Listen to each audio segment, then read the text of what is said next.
Welcome, Earth travelers, to the 31st episode of Astrology Roadshow. I am your host, Laura Kane. Thank you for tuning in. Today we are experiencing the effects of a solar eclipse. It's the final and fourth eclipse of 2025 and profound in its symbolic intensity. We will see how both sets of lunar and solar eclipses this year tell us a story which hopefully helps navigate the next steps in our journey.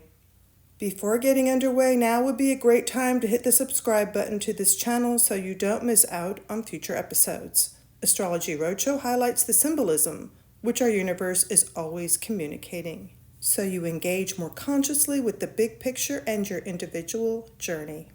It would be safe to say this past year is all about preparing us for a very big planetary shift in energy. So big, it may very well be described as an astronomical event not yet experienced in recorded history.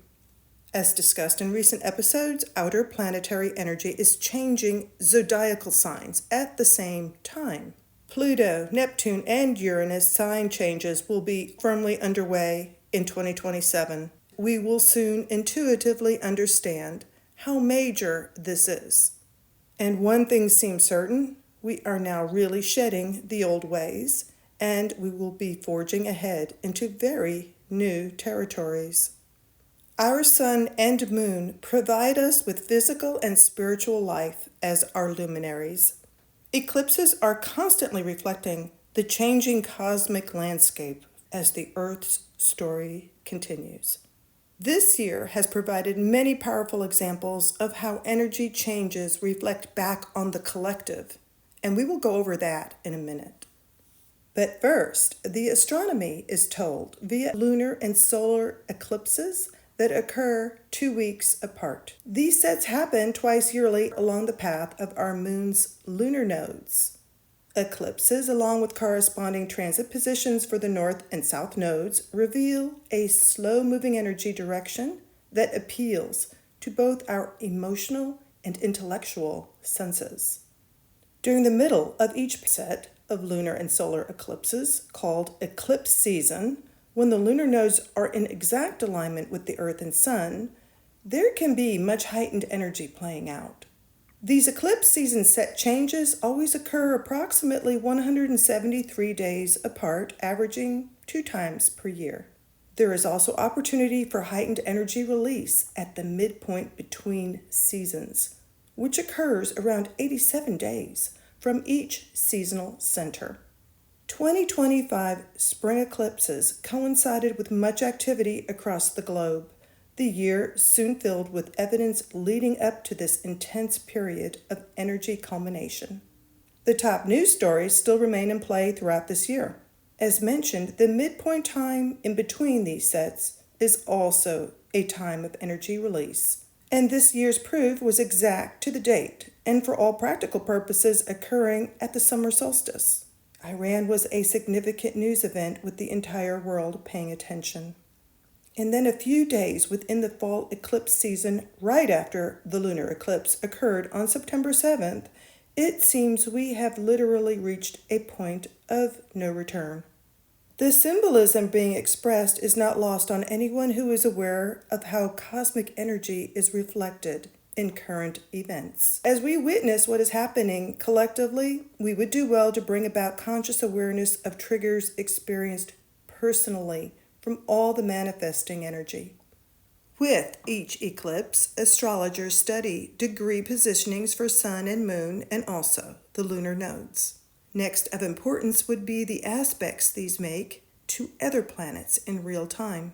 And then, of course, everyone can check out where all this activity takes place on their natal birth charts. To astrologically recap each eclipse this year, we start with the total lunar eclipse on March 14th.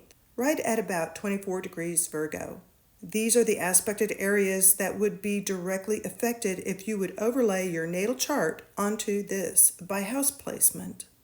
This depicts the astronomy of the sky at the time of this eclipse. Immediately, we see there is a strong opposition happening. The sun is in Pisces and conjunct Saturn at 22 degrees. This lends seriousness to the dynamic. Spiritual Neptune is on the move into new territory, as discussed, and at the masterful 29-degree mark within Pisces.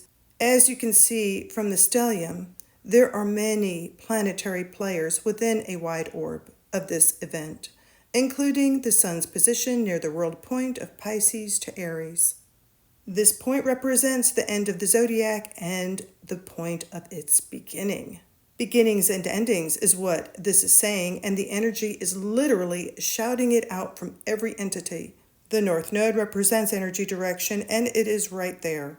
Of course, the moon is directly opposing the sun during a lunar eclipse, and this provides us with a full moon. The full moon is also symbolically verifying this is a period of fruition and, subsequently, endings. This stellium is in favorable sextile to Uranus at the latter degrees of Taurus and Pluto traveling the early degrees of Aquarius. Even Mars is positively linked into the discussion, as well it should be, since it is the ruler of Aries. Its position verifies that this moment in time is a personal call to action for every one of us. One fortnight later, approximately 2 weeks, on March 29th, we have the corresponding partial solar eclipse at almost 9 degrees of Aries.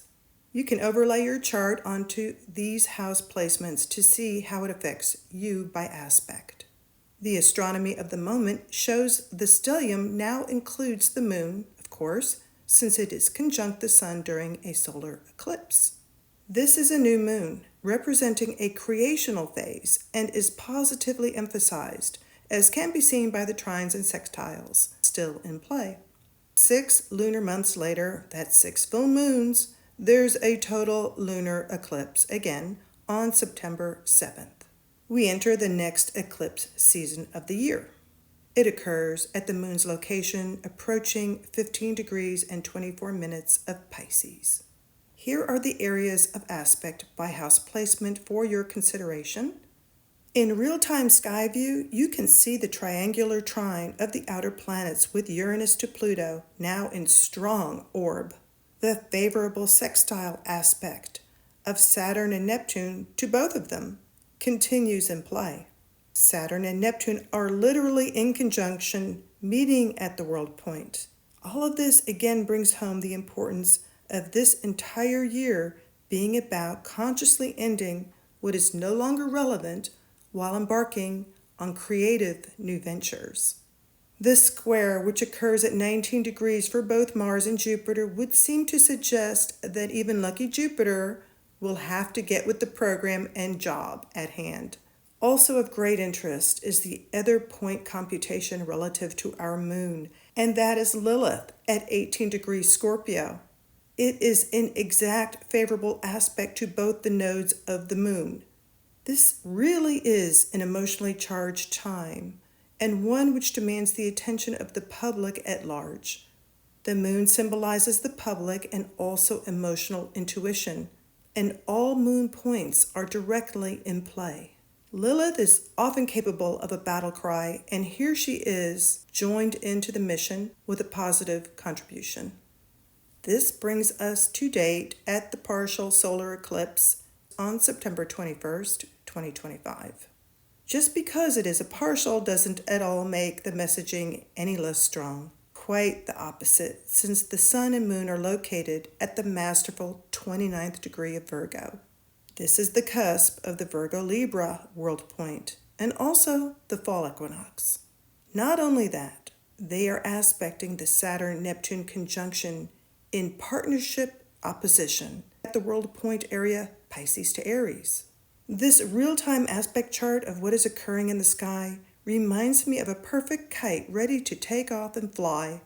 The opposition, partnership, seems to represent the spine of the kite, or the backbone, and it indicates that work is necessary to be strong and successful. At the same time, the sun and moon are positioned to favorably aspect and appear to support the other two outer planets. Outer planetary aspects remain in strong play as they change signs in unison along with Neptune. And of special note, the placement of Mars at masterful 29 degrees Libra may be telling us that the most important partnership you can have going forward is the one you have successfully nurtured with yourself. Overlay your natal to this house placement setup to learn what the final eclipse of 2025 aspects are saying to you directly. Whatever planet or point is being directly triggered by conjunction, opposition, square, trine, or sextile on your natal chart is cause for notation. There are profound indicators happening during all eclipses this year since the world points have been involved. Much is verifying it as a time of cosmic importance. Situations are changing in the most fundamental ways, and it is personal because the Aries world point is being heavily aspected. These dynamics will have you lean into the house placement where Aries world point energy resides to make the new way come alive. Thank you so much again for tuning in today. 2025 eclipse messaging will make sense the more you are aware of the astrology.